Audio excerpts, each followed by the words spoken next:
नमस्कार, स्वागत है आपका राजस्थान बुलेटिन में। आपके साथ मैं हूं शिता तिवारी। बुलेटिन में बात होगी भरतपुर की, जहां रबी फसलों की थ्रेशिंग के दौरान होने वाली दुर्घटनाओं से बचाव के लिए कृषि महाविद्यालय के डीन उदयभान सिंह ने किसानों को सुरक्षा संबंधी निर्देश दिए हैं।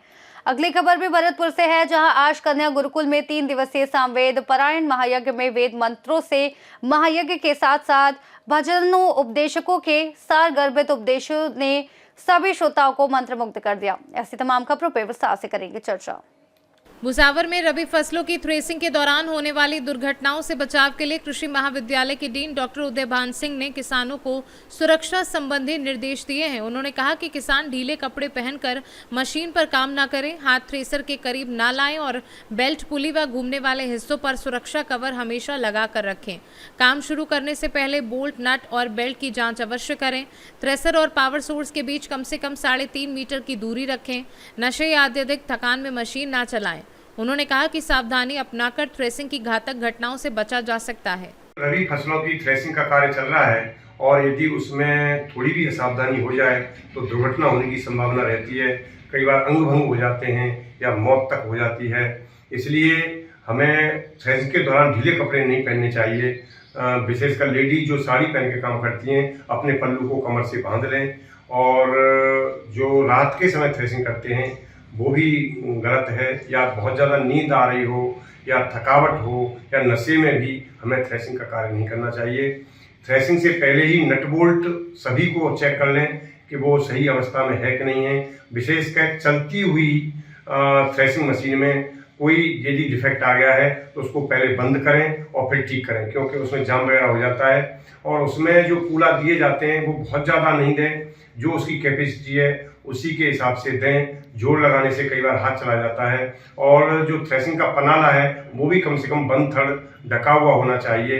और ट्रैक्टर और थ्रेसिंग में जो दूरी है वो कम से कम 3.5 मीटर रहनी चाहिए। धन्यवाद। भरतपुर से सी न्यूज संवाददाता देवेंद्र सिंह सोलंकी की रिपोर्ट। भरतपुर में आज कन्या गुरुकुल में आयोजित 3 दिवसीय सामवेद पारायण महायज्ञ में वेद मंत्रों के उच्चारण और भजनोपदेशकों के सार गर्भित उपदेशों ने सभी श्रोताओं को मंत्र मुग्ध कर दिया। मुख्य अतिथि आईएएस राजस्व विभाग जयपुर केसरलाल मीणा ने अपने उद्बोधन में बताया कि वे किसान परिवार में जन्मे हैं और आर्य समाज में आस्था रखते हैं। महर्षि दयानंद के आशीर्वाद एवं प्रतिदिन वैदिक हवन के माध्यम से आज यहाँ पहुंचे हैं। डॉक्टर प्रियंका आर्य ने अपने भजनों से सभी को मुग्ध किया। मुख्य अतिथि और गुरुकुल के संस्थापक हरिश्चंद्र शास्त्री ने भुसावर में समाज सेवा के क्षेत्र में योगदान देने वाले मुस्कान एक पहल के पदाधिकारी अरविंद मित्तल, लोकेश अग्रवाल और पूरन मिश्रा को दुपट्टा एवं साफा पहनाकर सम्मानित किया। कार्यक्रम के अंत में संस्थापक हरिश्चंद्र शास्त्री ने बाहर से पधारे आर्य समाज के पदाधिकारियों का गर्मजोशी से सम्मान कर आभार व्यक्त किया। भरतपुर से सी न्यूज संवाददाता देवेंद्र सिंह सोलंकी की रिपोर्ट। जोधपुर में 19 अप्रैल को भगवान परशुराम जन्मोत्सव आयोजित किया जाएगा, जिसकी तैयारियां शुरू हो गई हैं। समिति के पदाधिकारियों ने बताया कि हर वर्ष की तरह इस बार भी शोभा यात्रा और विभिन्न सामाजिक कार्यक्रम आयोजित किए जाएंगे, जिनमें पर्यावरण संरक्षण, जल संरक्षण और सामाजिक समरसता जैसे संदेश शामिल होंगे।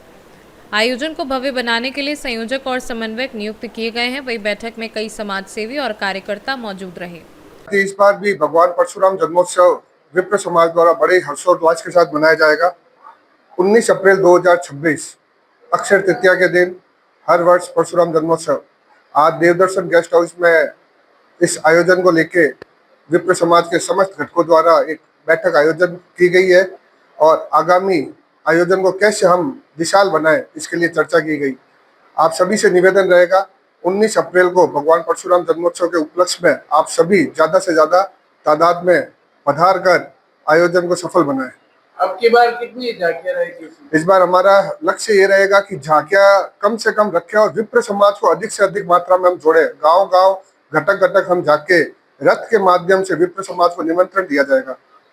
आपका परिचय? जितेंद्र गौड़, युवा अध्यक्ष, राजस्थान ब्राह्मण महासभा, जोधपुर।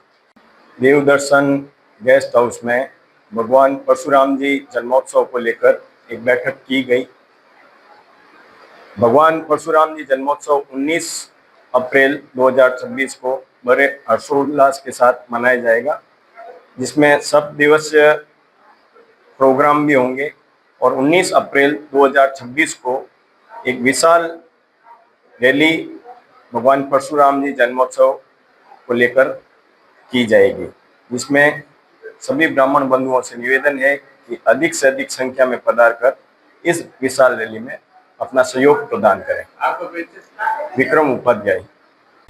जोधपुर से सी न्यूज संवाददाता आनंद शर्मा की रिपोर्ट।